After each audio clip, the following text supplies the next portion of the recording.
आपका हमारी आध्यात्मिक यात्रा में हार्दिक स्वागत है। आप सुन रहे हैं शिव महापुराण, जो सनातन धर्म के ही अनमोल ग्रंथों में से एक है। इस श्रृंखला में हम आपके लिए ही इस दिव्य ग्रंथ के प्रत्येक अध्याय का शाश्वत पाठ प्रस्तुत करेंगे। आइए इस ज्ञान और धर्म की ही यात्रा को आरंभ करें। भगवान महादेव की महिमा और उपदेश से ही सजी इस पावन कथा के साथ ही ओम नमः शिवाय। 13वां अध्याय, स्नान और आसन पद्धति। ब्रह्मा जी बोले कि हे ऋषियों, अब इसके आगे सर्व काम और सुखदायक शिव जी के उत्तम पूजा विधि को कहता हूँ, ध्यान देकर सुनो।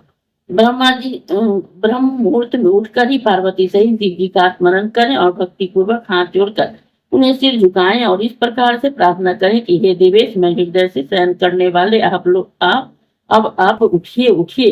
हे उमापति, आप उठिए और ब्रह्मांड का मंगल कीजिए। धर्म में मेरी प्रवृत्ति है, अधर्म में मेरी निवृत्ति कीजिए।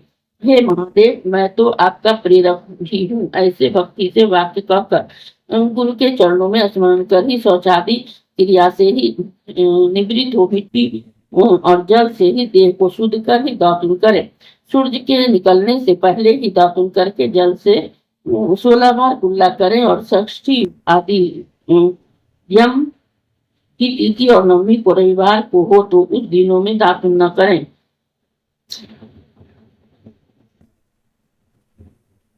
नदी अथवा घर में ही यथासंभव स्नान कर ले। देश काल के अनुसार ही स्नान करें। रविवार, श्राद्ध, संक्रांति और ग्रहण, महादान और तीर्थ का व्रत के दिन ही गर्म जल से स्नान न करें और पवित्र होने पर भी गर्म जल से न नहावे। क्रम से बारों को ही देख कर ही तेल लगावे। फिर पूर्व दिशा की ओर मुख करके स्नान करें। ऋषियों तथा पितरों की प्रसन्नता के लिए ही तर्पण करें। खुला हुआ वस्त्र धारण करें और फिर मृग चरमादि पर बैठकर ही आसन लगाकर त्रिपुंड लगावें। भस्म के अभाव में जल से ही त्रिपुंड लगा लेना चाहिए। त्रिपुंड धारण कर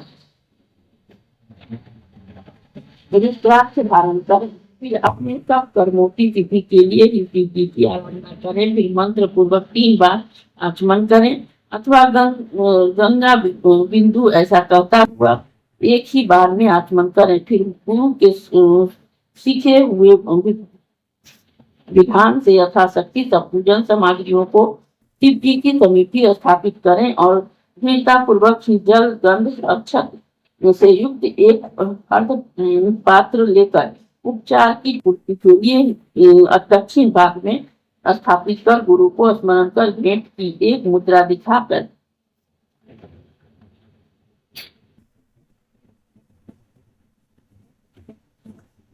सिंदूरादि पदार्थों से ही विघ्न नाशक शिव जी की पूजा करें।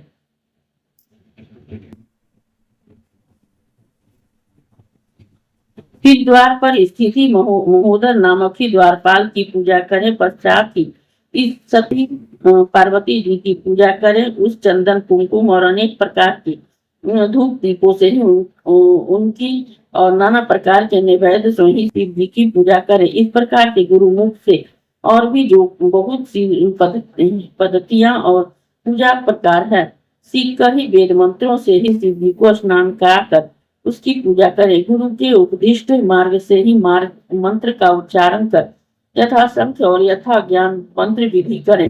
नाना प्रकार के स्रोतों से ही प्रीति पूर्वक ही वृषध्वज शिव जी की स्तुति करें। फिर धीरे धीरे शिव की परिक्रमा करें।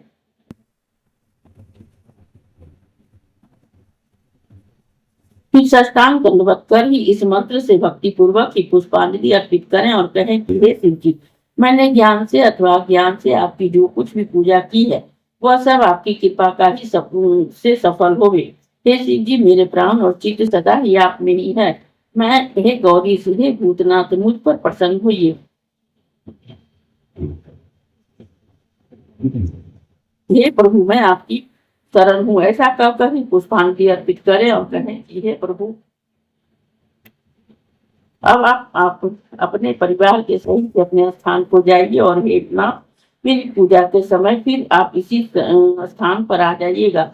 इस प्रकार भक्तवत्सल भगवान शंकर को बहुत प्रसन्न प्रार्थना कर अपने हृदय में विसर्जन करें और उसके जल को सिरोधार करें कि हे मुनियों, इस प्रकार शिव जी की पूजा की और एक और विधि मैंने तुमसे कही है। अब आगे क्या सुनने की इच्छा है वह कहिए। इस अध्याय के श्रवण हेतु आपका हृदय से धन्यवाद। हम आशा करते हैं कि शिव महापुराण की यह दिव्य कथा आपको आध्यात्मिक शांति और गहन ज्ञान प्रदान कर रही होगी।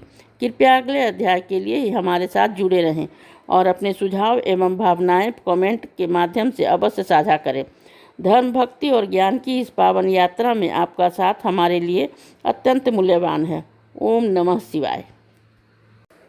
यदि यह प्रस्तुति आपको पसंद आई हो, लाइक करें, कमेंट करें, सब्सक्राइब जरूर करें, बेल आइकॉन दबाना ना भूलें ताकि अगला अध्याय आपसे छूटे नहीं, और इस पावन ज्ञान को ही शेयर करें अपने परिवार और मित्रों तक।